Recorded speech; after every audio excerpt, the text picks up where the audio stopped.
Hey, welcome back, everybody. Welcome to The Pursuit. Thanks for tuning in again. So excited to have you with us here today. Today, I'm going to be talking about a concept of building your identity, raising your identity. But first things first, I just want to say thank you. Thank you to all of our listeners, all of our viewers, for all the comments on all the different platforms.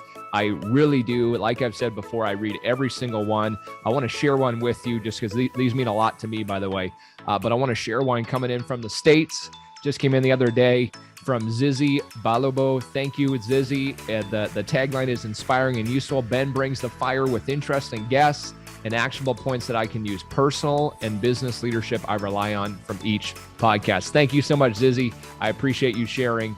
And again, for all of you listening, thank you. If you don't mind, leave a comment, even a few words. It makes a difference. It allows us to get this podcast to more people. And hopefully we can build this into one of the top podcasts in the world in the personal development space. So today I want to talk to you about building your identity. So what is your identity? Your identity really simply is it's the way that you see yourself. And it's not necessarily the way that you are, but it's the way that you see yourself. Tony Robbins says the most powerful force in the world is to be congruent with your identity, the way that you see yourself, to act in accordance with who you think you are. And when we talk about identity, we're not talking about necessarily who you'd like to be. We're talking about an unconscious program of who that you really think you are. In psychology, they call it a self-concept. It's also known as your self-image. Certainly, Bob Proctor has had a great term, your paradigm will be another term for it. But they really are. They're all the same term. At the end of the day, it's your identity. It's the belief of who that you think you are, not necessarily who you really are, but who that you think you are. And your identity is the governing force on your behavior. It's very hard to act not in alignment with your identity for a consistent period of time. You could do it for a short period of time. So in other words, you might say, okay, I'm going to change. I'm going to start working out. Maybe you've done this. You're not working out, and then you start working out. And you start working out, and you're pretty good. You're using your willpower. You're there for a week, 2 weeks, 3 weeks, 4 weeks, whatever. But then often if you've experienced this, or a diet would be another example, where all of a sudden you do it for a little bit, but then you start to fall off. And you fall back to your old ways. And before you know it, maybe you lost a bit of weight, but then you put the weight back on. This is often why diets very rarely work, because they don't address your identity. It's something that you're doing external only. And certainly some workout plans, personal development plans, business plans, those of us that are entrepreneurs in business, I can't tell you how many business plans I've made, and they were all really good plans. It wasn't really the plan. It was the lack of execution for an extended period of time. So why do we do things the way that we do them? Why do we sabotage ourselves? Why do we feel like we're making some progress and then go back? Well, the reason why we do is because of your internal identity, who you believe that you are. Your identity is a lot like a cybernetic mechanism. When you're flying a plane, or planes anyways, they have a cybernetic mechanism called autopilot, is what we would know it as. And autopilot, really simply what it does is, as the plane starts to drift off course, it redirects it back onto course. So it'll bring it back to the proper destination. So the plane can be off course and then bring it back.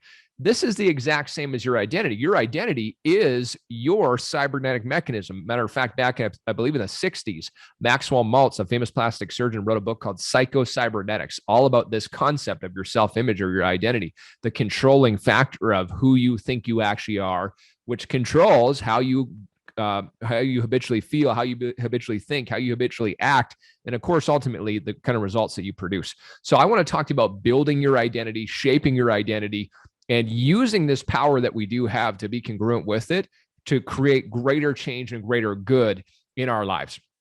So your identity, we could spend a lot of time talking about how did you get there, but at the end of the day, that may be for another episode, but the truth is it's not actually that important. You are where you are. It doesn't really matter. I mean, it would have had a lot to do with your upbringing, perhaps some of the life experiences that you've had, some things that you've done, maybe even close friends or whatever it is. But at the end of the day, you are where you are. What we want to talk about is changing it, because I know, and I know if you're listening to this, there's a feeling inside of you that says, I know I'm capable of more. I know I can accomplish more. I know I can be doing more. I know I can be in better shape. I know I can be making more money. I know I can make it in my business. I know I could be a better mom. I know I could be a better dad, a better spouse, whatever it might be. So why am I not doing those things? Because I know those things. And odds are, if you're listening, you even know what you need to do, but perhaps you're struggling getting yourself to do what you know you need to do. That's your identity. Welcome to it. The most powerful force in the world is for you to be congruent with the way that you see yourself. Again, not the way things actually are, but the way that you see yourself. So how do we start to change, right? How do we really start to change? So your identity, as we've talked about, it's this controlling factor. I want to give you 5 tips to building and enhancing your identity. Because if you could change your identity, your internal thermostat or your internal cybernetic mechanism, this autopilot, right? It also works like the thermostat analogy. Perhaps you've heard it before, but a thermostat works in the sense that if the room is set, I'm in Canada, we use Celsius. So if the room's set at 21 degrees, well, if the room gets too hot, then it'll kick in the air conditioning to cool it back off. If the room gets too cold, it'll turn on the heaters to heat it back up. That's how your identity works too. So let's say your identity it's your set point. It's your internal thermostat of where you believe you should be. It's your destination that's programmed into the cybernetic mechanism of the plane, if you will. So let's use your body as an example. In your body, you've got an internal set point, internal identity of the way that you look, how much weight you should weigh, the kind of body fat you should have, all that stuff. And so what starts to happen for most people, this is why diets, again, why they very rarely work, is because they don't address the inside. There's only addressing something external. So you start eating differently. Maybe you're doing a calorie deficit or you're eating different foods, and you actually start to lose weight. And diets do work in that sense, that people do start to lose weight, and they do it for maybe 3 weeks or 4 weeks or 5 weeks or 6 weeks, a couple months. Maybe they lose a whole bunch of weight, but often people find themselves 4 or 5, 6 months down the road back to their original weight. Why is that? It's because of this identity. This is how you start to then, all of a sudden, this identity, this unconscious program starts to slowly creep back in. You say, oh, you know what? Today's okay. If I have the cake today, it's not so bad. I'll just have a couple beers tonight. And it's quite insidious, but slowly starts to sneak in, and you start making choices unconsciously that are going to bring you back to your original set point, bring you back to your weight. It's the same thing with our money life. Almost everybody has a set point of how much money should be in your bank account. Now, you have a certain set point. For some people, that's $0. Some people, that's an overdraft, negative in their bank account. Some people, it might be 500, 1,000, 5,000, 10,000, 100,000. But you have a set point you like to keep in your bank account. And no matter how much money you make, you'll notice that. And if you're honest with yourself, you'll notice that I always seem to be right around that set point. Maybe it's 1,000, 3,000, whatever it is. That's your identity that keeps you there. So even if you come into a windfall of money, you'll find a way to get back to that set point. So this works in all areas of our life. It just does. So we know that it works. We know that we unconsciously produce our identity. What we want to talk about is raising your identity to a new level, because if you could raise your identity, if you could build your identity to a higher level, you can now unconsciously create more success in your life. So I'm going to give you 5 tips to building your identity. Number 1, the first tip we're going to start with is you have to define what's the new identity that you want to create. What's the new you that you want? So if you want to change your financial life, as an example, you want to change your body, you want to change the way you show up in your relationships, as a mom, as a dad, in your business, spiritual life, whatever it is, we have to define, get clear. Clarity is power. We got to define, who do you want to be? What's this new identity that you want to create? And this is not a one-time process. This is an ongoing process. So how do you start to define it? Well, what I would do is this, real simple. This is not complex. It just takes a little bit of mental energy and time. That's all that takes. Get out your journal or get out a notepad, get a pen, and just write at the top, who do I want to be in these areas? And put the areas that are important to you. Who do I want to be? How do I want to show up? So what kind of financial life do I want to create? Not necessarily the dollars I'm earning per se. That could be part of it. But maybe you're a spender and you want to turn into a saver. Maybe you've struggled with money and you want to be someone that always has money, or you want to be in great shape, lean, toned, healthy, fit, full of energy. Maybe that's what it is. You want to be kind, loving, patient as a dad or as a mom, whatever it might be, but to actually take the time and define this new identity on paper. And I would write it in present tense. I would write it as if it's already happened. This is who I am, not who I will be, not what I'm going to be in the future, not even I want this, but this is who I am. So define a new identity. Take the time to define it, write it down, and start to review it. Start to read it in the morning, start to read it in the night. Man, if you read it out loud, there's even more power with that. If you start to visualize yourself being that person. And then once you've got this written out, there's going to be another step to this if we've defined it. And you think about this identity of who is this person, you could then ask yourself the question and write it down. What's that person like? How do they walk? How do they talk? How do they dress? And then you start to take some actions on those things. Start to walk that way, start to talk that way, start to dress that way. I'll come back to that in a minute. But really defining this. So decide on, what do you want the new identity to be? Okay. Again, money's a great one because it's easy to measure, right? Maybe you're earning 80,000 a year, 100,000 a year at your job right now, or your business, and you want to double your income. You want to make 150,000. But you say, I have no idea how I can make 150,000. I don't even know how I get it. 200,000. No idea. Well, you would define it in a way. So you could very well have your new identity. My new identity is I'm a $200,000 a year earner. That could be a new identity. My new identity could be I'm 175 pounds, lean, toned, healthy, ripped, full of energy. That could be a new identity. A new identity could be, as we talked about, maybe in the realm of parenting, is I'm a kind, loving, patient, caring husband and father. That could be what it is. You define it. It's probably going to be, I don't know, no more than a paragraph, really. I mean, you probably don't need 10 pages of this stuff, but really work on an area that you want to improve in, create a little paragraph about it, and then you start to affirm it. You start to remind yourself of it. You're reading it. You're saying it. I have mine on the background of my phone. So I got little affirmations that remind me of the new identity that I'm creating, of not necessarily who I am today in this present reality, but who I'm creating and I'm deciding to be now, because I know when I become that person, I will attract the success. Jim Rohn said a long, long time ago, success is not something you pursue. Success is something you attract by the person you become. So define your new identity. That's step one, and review it. Number two, associations, associations, associations. You are who you spend time with. You are who you hang around. You're the average of the people that you spend time with. They say you're the average of the 5 people you spend the most time with. Hey, we become who we spend time with. We know this as parents. If our kids are hanging out with kids that maybe have bad attitudes or bad behaviors, we don't want them to hang out because we know they're going to become more like them. As adults, we are no different than children. We have mirror neurons. We all do. Children have more of them, but we have mirror neurons. We literally mirror neurons in our brain. They replicate behaviors, feelings, thought processes of the people that we spend time with. So you have to ask yourself, are the people I'm spending time with elevating my game? Are they lifting me up? Am I becoming a better version of me by the people I'm spending time with? And if that's not the case, you want to get some new associations in your life. You want to find some people that can elevate your game in the areas that matter to you. You want to be in better shape. Start spending more time with people that are in better shape. You want to make more money. Start getting around people that make more money. Better business, get around people that have bigger businesses. There's a tendency to always hang out with people that make you comfortable. And usually people that make you comfortable, they're kind of at the same level in life as you. Because when you're around people that live life at a higher level, it's uncomfortable because you're not like them yet. And they'll do things. They have different habits, different ways of thinking, all that stuff that you don't have yet. And it can be quite uncomfortable. But man, getting around people that live life at a higher level, it's an amazing thing. It's an amazing thing. And if you're saying to yourself, Ben, it's COVID right now, like we can't even spend time with many people right now. I get it. I totally get it. So here's ways you can elevate your associations. The number one way, by the way, the best way is physical face-to-face. If I can be with somebody face-to-face, that is the number one way to elevate my association. But number two today, I mean, social media is a wonderful thing. I think that you can use it ineffectively. You can use it quite effectively. You can use it for good. You can use it for bad. I don't think you need to spend hours and hours and hours and hours on this stuff. But social media, the good news is there's a lot of really successful people in many different areas that share their thoughts, share some of their behaviors, that kind of stuff, things that motivate them. They'll share it on social media. So that can be a way to indirectly associate with these people. Podcasts like you're listening to right now. Podcasts are an awesome way. Man, online courses. I'm a big advocate of investing in yourself.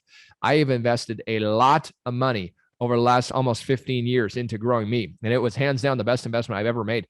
The courses that you can take and be around them. Maybe you can't be directly there with a Robin Sharma, or you're not going to maybe necessarily be there right in person with Tony Robbins or an Ed Mylett or any of these kind of people, a Lewis Howes or whoever it might be. A Bob Proctor, a Steve Siebold, but you could buy their courses and you could spend time with their courses. You can get involved in that material and spend time with them every day that way. So associations, associations, associations. You become like the people you are around. Number three, this would, I guess, tie into a little bit of associations, but I wanted to give it its own subject. The books you're reading. Leaders are readers. The books you're reading. Almost all the successful people I know read a lot. Almost all of them. There's exceptions to it, but almost all of them do. Books are amazing because you can take someone that's got 10 years, 20 years, 30 years, 50 years life experience in that field, in business, in mindset, in wealth, in health, in speaking, in leadership, in the law of attraction, whatever it might be. And they'll consolidate all the best stuff that they've done and put it into a book. And for that week or that 2 weeks that you're reading that book, it's as if you're spending time with that person. It's amazing what you can gain from books. I am shocked Shocked. I'm in the business of coaching and training people, by the way, and I'm shocked how little people read at times. Reading is amazing. It's one of the best things you could ever do for your life. It is one of the greatest influences you could put into your life, as long as it's good material that you could put into your life, because it helps you think on a different frequency. It helps you think on a different wavelength. It puts you in a position to associate with those people in a different way. So if you're not reading every day, I would make that one of the number one habits you start to work on right away to shape your identity. Read books of people that you want to be like. Get books and subjects that you want to get better at. You want to develop this new identity in the areas of whatever, wealth, health, spirituality, whatever it is. Read books on those subjects. It's amazing. Fourth tip I want to give you in building your identity is the power of visualizing, to see yourself already there. I'd posted something on Instagram earlier with a little quiz on it. And it said this: build the habit of seeing yourself the way you want to be. And I asked, do you do this or not yet? And it was about 50-50. But if you don't do that right now, if you don't take time to visualize yourself already as the person you want to be, already as the man you want to be, already as the woman you want to be, already as the leader you want to be, the wealth that you want to have, the body that you want to have, the business that you want to have, the way that you want to show up with your kids, see yourself already there. Visualizing. There's a book on my shelf here called Your Invisible Power. It's a great book on the power of visualizing, written in the early 1900s. Consolidated works of Thomas Troward, a great author of really understanding how the mind works. But visualizing. And hey, the easiest tip I can give you is real simple. Visualize morning and night. So when you get up in the morning, discipline yourself to have your first thought visualizing the things that you want to have, the person you want to be. As you're falling asleep at night, see yourself being the person you want to be. If you want to change your identity, the power of visualization is the greatest power you have inside of you to shape, mold, and start to shift on the inside who you want to be. And the last tip I'm going to give you is this. In building your identity, tip number 5 is to act as if you were already that person. So you've defined it. You're working on spending more time with people like this. You're reading the kind of books that can help you. You're visualizing who you want to be. Now you've got to, boom, put it into action. Go start being that person. I mentioned earlier, walk the way you think that person would walk. Talk the way you think that person would talk. Make phone calls the way you think that person would make phone calls. Get to the gym, you think that person would get to the gym. Treat your spouse the way you think that person would treat their spouse. Act as if. You always have the choice. We don't always exercise the choice, but in every moment, we do have a choice. You can choose a new behavior. You can choose a new plan of action. You can choose a new way of being. You might have been not the best dad up to this point. Maybe you lose your temper a little bit too much, but the next time you're about to lose your temper, notice it, pay attention, and then act as the patient dad. Act as the patient leader. Act as the encouraging one. Act as the one that builds people up rather than tears people down. Whatever it is you're looking to shape, act as if. Man, I'm telling you, if you work on these 5 things, it ain't going to happen overnight, but it is going to happen over time. You will become this new version of you. This will become your unconscious program. This will become your new identity. And when you build this as your new identity, your new self-image, the new way that you truly see yourself on the inside, not just you want to, but you see it in an unconscious way, watch out.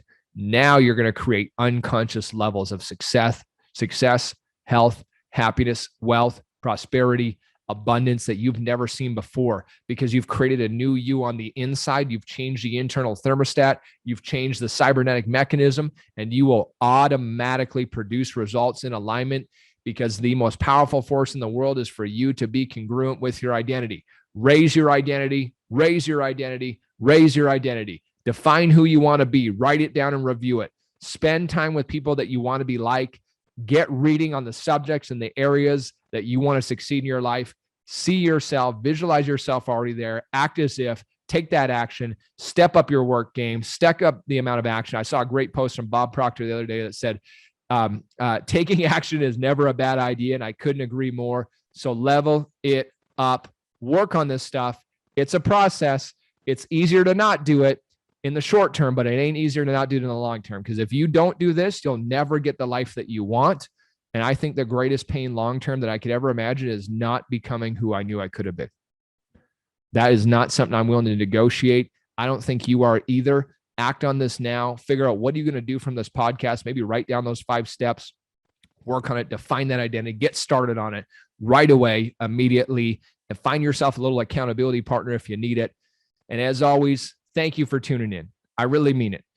I love doing this. It's been a lot of fun. We're coming up on a year of the podcast in a couple months as the time of this episode. And again, I just want to thank you for listening. Thank you for sharing. Thank you for the messages. It really does mean a lot. We're going to keep bringing phenomenal guests. We're going to keep bringing phenomenal value because we want to improve your life. We want to help you build this new identity. We want to help you create a whole new future. And I want to see your life change in meaningful ways. Thanks for listening. Please share the episode. Tag me, send me a message, connect with me on Instagram. I respond to all my Instagrams myself. I don't have a social media manager that way. I manage it all myself. Would love to connect with you there at Ben Spangle. Again, thanks for tuning in. We'll see you all soon. Bye, everybody.